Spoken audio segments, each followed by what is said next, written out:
Welcome to dEdmontonTV. I'm Pumpkin Ed. We've decided to introduce dEdmonton to a new vidcast and at the same time introduce dEdmonton to the rest of the world. Some people ask why we want to start another video channel or podcast when there are already dozens of Halloween and horror related ones out there. Well, how many of them are short and are focused locally? There are several in each category, but not one that's short, local, and horrible, focused on horror and Halloween. Our aim with dEdmontonTV is to dig up the things in this city that will entice, enthrall, and entertain dEdmontonians, and highlight our hijinks to the rest of the world. Of course, there will be outside influences as well, but shown in a manner that can benefit you, our dEdmontonians. What about our friends way outside of Edmonton, Alberta, Canada?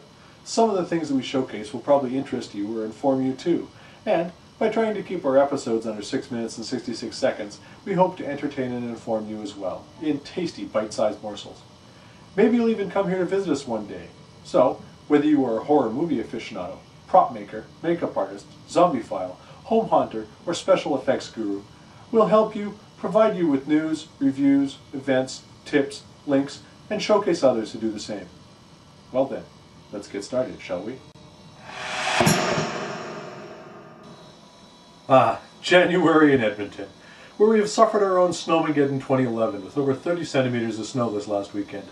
It's also the month that many of us have finally relaxed enough after the haunt season and some other holidays. But did you know January is also International Creativity Month? Or that the Sundance Film Festival is happening from the 20th to the 30th in Park City, Utah?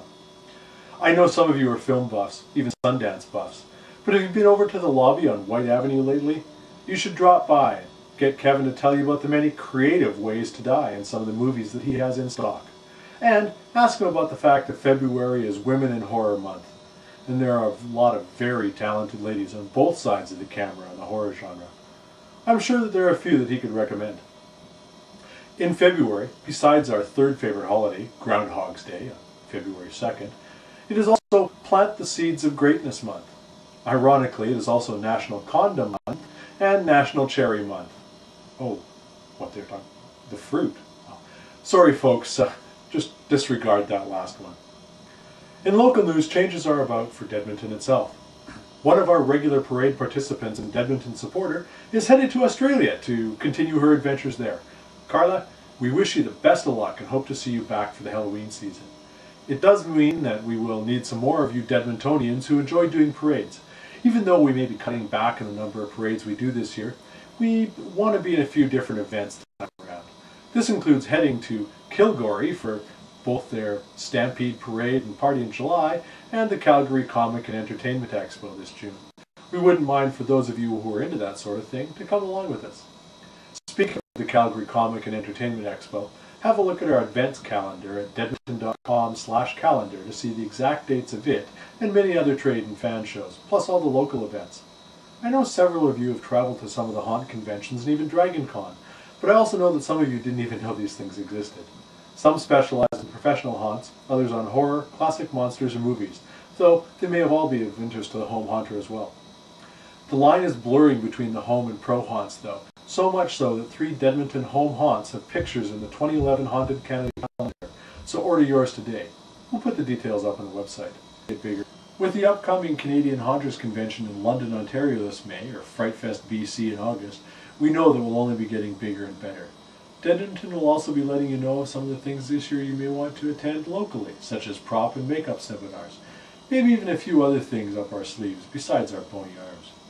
Remember, if you have news or events that might be of interest to our dEdmontonians, let us know at info@dEdmonton.com, and we'll get it up on the website, calendar, Facebook, Twitter, and possibly even a future vidcast of dEdmontonTV.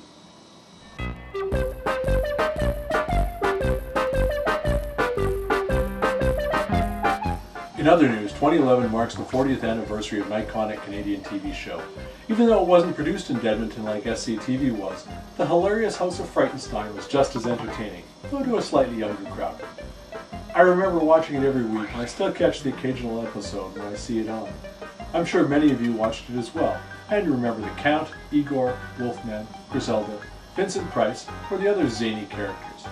But did you know that all 130 episodes were recorded in a single 9-month span? Most people know that Billy Van, who passed away in 2003, played most of the characters, But did you realize that he spent several hours every day getting into makeup for the Griselda character? And then, working late into the night, for a few weeks straight, filming only her segments, before doing it all again for each different character. Or that Vincent Price, who showed up in every episode, only spent a few intense days recording? Look for it on TV, DVD, or visit Frightenstein.com for more details and secrets of the show. Well, we hope you've enjoyed the first episode of dEdmontonTV, and we encourage you to visit some of the other podcasts, blogs, and vidcasts that have inspired us. There are lots out there, but I'd recommend listening to Chris at hauntcast.net, who puts together the best haunt podcast in the biz. It's worth subscribing to. It's only $1 a month, and with the Canuck buck close to par, it's a steal. If you want to know what's going on in the haunt industry, listen to it. He goes into more depth than we ever will here. I'd also mention listening to Patrick from the Barrow and the Bloodshed Brothers with their YouTube vlog, both worthy of their free admission price, and both inspirations to this field. I thank you all. I also want to throw a special thanks out to Morbius Cromwell at Gravecast.com for his audio help, and all of the Edmonton Board of Directors for their help and support. We'll be continuing this monthly vidcast here at dEdmontonTV, and may end up posting coverage of other events as well. We'll also update the dEdmonton.com website with a little more information on some of the topics that we discuss. You can pick up and choose what you want to know a little bit more about then. If you know of a Edmontonian that we should inform the world about, or if you Edmontonians know of artists or companies that deserve a mention on the show, let us know. For example, in future episodes we'll introduce you to some of the artists that we've bought posters, sculptures, t-shirts, or books from. We might also showcase some of the local retailers that can help you build your own haunt empire. Remember, stay undead. I'm Pumpkin Ed.